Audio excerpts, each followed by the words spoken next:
ఈ రోజు కస్టమర్ షీనిడ్లో ఒక పట్టు శారీ తీసుకొచ్చారు. ఇది 2800 చేంజ్‌లో ఉంది. ఈ శారీ వచ్చేసి 2 సైడ్స్ మనకి పళ్ళు పాటు వన్ సైడ్ వచ్చింది. చెక్కుడు ప్లేస్‌లో కూడా హ్యాష్ కలర్ క్లాత్ వచ్చింది. హ్యాష్ కలర్ క్లాత్‌తోని పాపకి స్టిచ్ చేశాను స్కర్ట్. ఇలా శారీలో 2 సైడ్స్ బార్డర్ వస్తుంది కదా! ఈ వన్ సైడ్ బార్డర్‌ని నేను ఉంచేసి ఇంకో సైడ్ వచ్చిన 3 ఇంచెస్ బార్డర్‌ని తీసి పాపకి నేను బ్లౌజ్ స్టిచ్ చేశాను. హ్యాష్ కలర్ లాగా వచ్చిందేమో స్కర్ట్ కుట్టాను. ఫుల్ హ్యాండ్స్‌లో కుట్టాను. అది చాలా బాగుంది. నెక్స్ట్ వీడియోలో మీకు షేర్ చేస్తాను.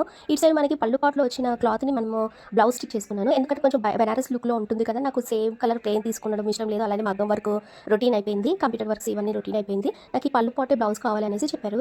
అయితే నేను ఆ పళ్ళు పాటునే కొంచెం డిజైన్‌గా మిడిల్‌లో ఇలా వచ్చేలాగా స్టిచ్ చేయమని చెప్పారు. అది నేను స్టిచ్ చేశాను. నేను దీనికి ఇంకో శారీలో ఇలా స్కర్ట్ స్టిచ్ చేశాను. ఈ స్కర్ట్ చాలా బాగుంది అనేసి చాలా మంది కాంప్లిమెంట్ పెట్టారు. కటింగ్ వీడియో, స్టిచింగ్ వీడియో పెట్టమన్నారు. నేను నెక్స్ట్ టైం వీడియోలో పెడతానండి. ఇప్పుడు చాలా స్కర్ట్స్ ఉన్నాయి. అవన్నీ స్టిచ్ చేసి వాళ్ళకి ఇచ్చేసిన తర్వాత నేను నిదానంగా ఎడిట్ చేసి పెడతాను. ఇలా స్కర్ట్‌కి మనకి బ్లౌజ్ వచ్చేసి బ్లౌజ్ లెంత్ కంటే ఒక 1 ఇంచ్ ఎక్స్ట్రా పెట్టేసి మిడిల్‌లో ఓపెన్ పెట్టాను. ఈ స్కర్ట్‌కి చాలా బాగుంది. ఇలాంటివి నేను 3 స్కర్ట్స్ స్టిచ్ చేశాను. ఒక్కొక్క మోడల్‌లో స్టిచ్ చేశాను. అవి కూడా నీకు షేర్ చేస్తూ ఉంటాను. నెక్స్ట్ వీడియోలో నేను వేరే గ్రీన్ కలర్ యూజ్ చేసి కుట్టిన శారీ మీకు షేర్ చేస్తాను. అది కూడా చాలా బాగుంది. ఈ స్కర్ట్కి వచ్చేసి పట్టు శారీ స్కర్ట్ అయిపోయింది. ఈ స్కర్ట్ నేను చిన్న చిన్న ఫ్రిల్స్ పెట్టేసి స్ట్రైట్లో స్టిచ్ చేసేసాను. ఐరన్ ప్లీట్స్ అండి. మనం నెక్స్ట్ లాస్ట్ డేలో కూడా మనము ఈ ఐరన్ ప్లీట్స్కి ఐరన్ చేసుకోవచ్చు.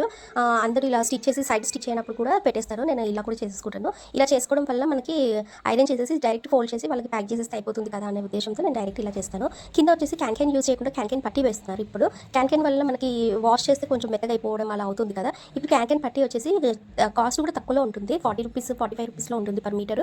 అది తీసుకొని మనం ఒక 4 మీటర్స్ మనం శారీ యూజ్ చేసినప్పుడు 2 మీటర్స్ లేదా 3 మీటర్స్ యూజ్ చేసి మనకి ఎంత వెడల్పులో కావాలో అంత వెడల్పులో మనం కట్ తీసుకొని కింద స్కర్ట్ వేసుకోవడం వల్ల స్కర్ట్ కొంచెం మనకి క్యాన్ వేసినట్టే ఉంటుంది. చాలా బాగుంటుంది. క్యాన్ లుక్ అంటే ఇలా మనం క్యారీ చేసుకోవడం చాలా ఈజీ. ఎందుకంటే క్యాన్ వేసుకోవడం వల్ల 3 లేయర్స్ లైనింగ్స్ యూజ్ చేయాల్సి వస్తుంది.